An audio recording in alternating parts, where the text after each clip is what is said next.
धनुष और बाण लेकर के चलते हैं तो पूरा संसार मोहित हो जाता है। जो राम जी को देखता है उसकी नजर कहीं और जाती ही नहीं, राम जी पे ही अटक जाती है। तो यहाँ राम जी गुरुकुल में पढ़ने गए हैं, पढ़ करके लौटे हैं तो देखो पहले के गुरुकुलों के संस्कार। राम जी घर आए हैं तो प्रातः काल उठ के रघुनाथा, मातु पिता गुरु नावहि माता। राम जी सुबह उठते हैं और सबसे पहले क्या करते हैं? माता जी को प्रणाम करते हैं, फिर पिताजी को प्रणाम करते हैं, फिर गुरु जी को प्रणाम करते हैं, फिर भगवान को प्रणाम करते हैं। खुद भगवान है फिर भी होना चाहिए। जो व्यक्ति अपने से बड़ों को प्रणाम करता है, मैंने कल भी कहा था, चत्वारि तस्य वर्धन्ते आयुर्विद्या यशो बलम। उसके जीवन में 4 चीजें बढ़ती है, आयु बढ़ती है, विद्या बढ़ती है, यश बढ़ता है, बल बढ़ता है। अपने से बड़ों को वंदन। और प्रणाम करने में क्या बुराई है? बताओ, कोई बुराई है क्या? बच्चों को सिर झुकाना सिखाओ। आजकल अभिमान के कारण लोगों का सिर इतना उठ गया है कि वो झुकता ही नहीं। और 2 लोग संसार में ऐसे होते हैं जो टूट जाते हैं पर झुकते नहीं। 2 लोग ऐसे। कौन कौन? बोले एक तो सूखी लकड़ी। अरे सूखी लकड़ी होती है ना, उसको अगर मोड़ना चाहो तो टूट जाती है कि नहीं? सूखी लकड़ी को मोड़ना चाहोगे सो टूट जाएगी पर मुड़ेगी नहीं, झुकेगी नहीं। दूसरा मूर्ख व्यक्ति, वो मर जाएगा पर किसी के आगे झुकेगा नहीं। जबकि आप अगर देखो, जब पतझड़ आती है और पेड़ के सब पत्ते झड़ जाते हैं, फल फूल झड़ जाते हैं, कुछ नहीं रहता, पेड़ कैसा हो जाता है? बिल्कुल सीधा।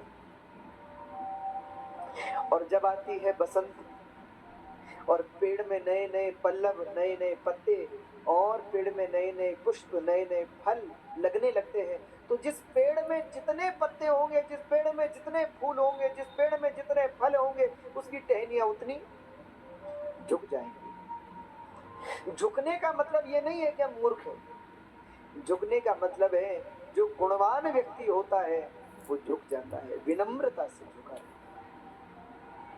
लेकिन मूर्ख लोगों को लगता है कि ये विनम्रता नहीं है। लेकिन देखो, ज्ञानी अपनी विनम्रता से झुकता है। इसीलिए बुद्धिमान कौन है, गुणवान कौन है? जो अपने से बड़ों को प्रणाम करे, उनके आगे झुके, सिर झुकाए।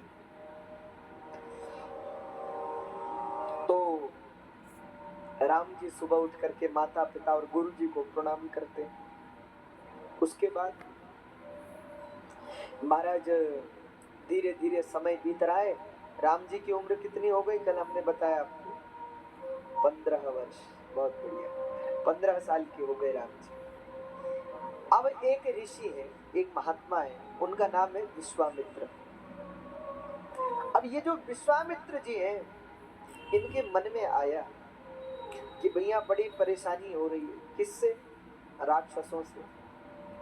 ये जो सुबाहु, मारीच, ताड़का, त्रिशरा, ये सब जो है बड़ा उत्पात मचाते हैं ऋषि मुनियों के आश्रमों में। ऋषि मुनियों को भजन साधन यज्ञ होम करने नहीं देते। तो विश्वामित्र जी बड़े चिंता में पड़ गए, क्या करूं? बागेश्वरी नगर।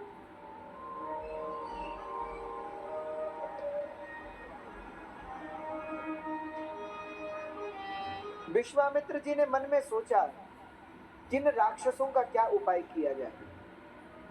तो विश्वामित्र जी के एक बार मन में आया कि ऐसा करता हूं, क्रोध से या श्राप से इनको जला करके भस्म कर देता हूं। श्राप। फिर विश्वामित्र जी ने सोचा कि श्राप क्यों दूं? श्राप देने से 2 हानि है। पहली, व्यक्ति जब श्राप देता है तो उसका तपोबल नष्ट होता है। इसलिए संतों को क्रोध नहीं करना चाहिए, तपस्वियों को क्रोध नहीं करना चाहिए। किसी ने तपस्या की और फिर किसी को श्राप दे दिया तो उसके तपोबल की जो शक्ति है वो कहाँ लग गई? श्राप में लग गई, तो उसका तपोबल घटता है। इसलिए श्राप देने से ऋषि मुनि बचते हैं।